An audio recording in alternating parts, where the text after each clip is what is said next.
हर हर महादेव, जय गंगे, जय माँ गंगे। गंगा दशहरा। गंगा दशहरा क्या है, उसका पर्व क्या है और कैसे मनाया जाता है, कब मनाया जाता है, आज मैं आप लोग को बताऊंगी। गीता भक्ति गीता पांडे की तरफ से आप लोग को धन्यवाद। गीता भक्ति गीत में आप लोग को एपिसोड में स्वागत है। आज मैं बताऊंगी गंगा दशहरा के बारे में। मैं आपको बता दूं कि अयोध्या में एक राजा थे, उन्होंने अश्वमेघ करवाया। उस अश्वमेघ में घोड़ा बांधे गए थे। रात में एक चोर आया, उस घोड़े को चुरा के लेकर गया और चुरा के लेके गया। ले जाकर कपिल मुनि के आश्रम में उन्होंने घोड़े को बांध दिया। घोड़ा को बांध दिया और राजा सगर जो थे, उनके वंशज थे, वो उन्होंने उस घोड़े के लिए 60,000 अपने पुत्र को भेजा लेने के लिए। लेकिन वहाँ उन लोग ने चोर चोर कह के राजा के वंशज के 60,000 पुत्रों को भगा दिया।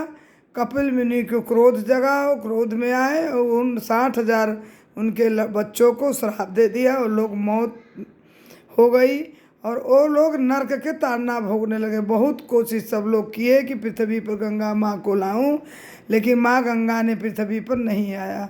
तब भागीरथी ने प्रण किया, बहुत कठिन तपस्या की।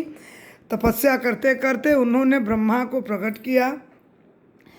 प्रसन्न हुए, ब्रह्मदेव से कहा कि हे भगवान, गंगा को मैं पृथ्वी पर लाना चाहता हूँ, क्योंकि मेरे 60,000 पुरखों को मिट्टी पड़ी हुई है, नरक के ताड़ना भोग रहे हैं।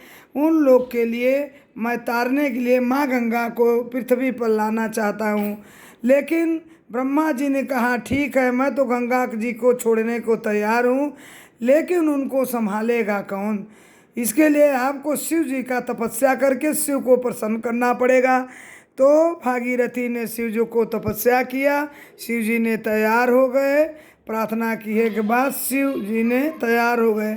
इसके बाद ब्रह्मदेव ने अपने कमंडल की वेग की धारा गंगा जी को छोड़ा। गंगा जी आते आते शिव जी ने अपने जटा में समाहित कर लिया और भागीरथी की तपस्या पर शिव जी ने गंगा जी को छोड़ा और धीरे धीरे गंगा जी चलने लगी। आगे आगे भागीरथी, पीछे पीछे गंगा माँ चल दिए। जाते जाते उनको ये बीच में गंगा जी में कलकल की आवाज़ पूरे रास्ते आ रही थी। वहाँ पर एक ऋषि तपस्या कर रहे थे। ऋषि की तपस्या भंग हुई। उन्होंने सोचा कि कौन है, देखा कि आगे भागीरथी और पीछे माँ गंगा। उन्होंने गुस्से में माँ गंगा को निगल लिया। जब माँ गंगा को निगल लिया तो भागीरथी को बड़ी चिंता हुई। फिर उन्होंने उनको पसंद किया और मनाया। ऋषिवर से कहा कि हे ऋषिवर, मेरे 60,000 पुरखों की मिट्टी वहीं पड़ी हुई है, उनको तारने के लिए माँ गंगा को मैं पृथ्वी पर ले जाना चाहता हूँ, कृपा करके आप गंगा माँ को छोड़ दीजिए। तो ऋषि ने छोड़ दिया। फिर गंगा को लेके जाते जाते जाते उस संगम में पहुँचे। वहाँ जाते जाते इनको 8 महीने लग गए और माघ महीने के मेला जो लगता है संगम का, वहीं पहुँचे और वहाँ पर संगम से पहुँच के कपिल मुनि के आश्रम में माँ गंगा गई। जितने पूर्वज मरे थे उनको तारा और तार के माँ गंगा ने सबको मतलब कि स्वर्ग पहुँचाया और वो सगर में, वहीं सागर में संगम में समा गई और तभी से माँ गंगा का नाम गंगा दशहरा पड़ा भागीरथी के नाम से।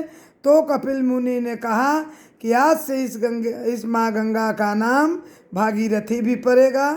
हे भागीरथी, आप जैसे पुत्र धन्य हैं जो माँ गंगा को लाए और सबको तारे। आज से आप गंगा माँ का नाम भागीरथी के नाम से जाना जाएगा और यहाँ एक तीर्थ बन जाएगा। ये जानते हुए मैं आपको बता दूं कि गंगा का पर्व तबै गंगा दशहरा के नाम से जाना जाता है। भीमसिनी एकादशी के एक दिन पहले ज्येष्ठ महीने में 10वीं के दिन गंगा दशहरा पड़ता है। उस दिन गंगा में नहाने का बहुत ही बड़ा पुण्य है। उस दिन गंगा में जो नहाता है, दीपक दान करता है, बहुत ही पुण्यदायी और स्वर्ग की प्राप्ति होती है। माँ गंगा का स्नान दान पूजन करना बहुत फलदायी है।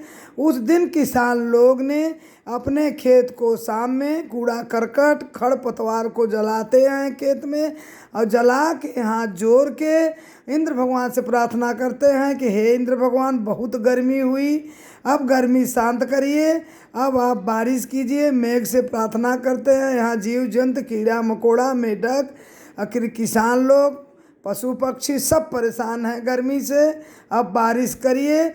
और उस दिन गर्मी की विदाई होती है, बारिश की आने का आवागमन होता है। उस दिन घर में बहुत सारा उत्सव मनाया जाता है। उस दिन घर में माता बहनें दाल की पूड़ी व खीर बनाती हैं, बनाकर माँ गंगे को चढ़ाती हैं, माँ गंगा को समर्पित करती हैं, माँ गंगा के यहाँ दिया जलाती हैं, उनका नाम लेती हैं। और उस दिन सब लोग खीर और पूड़ी खाते हैं।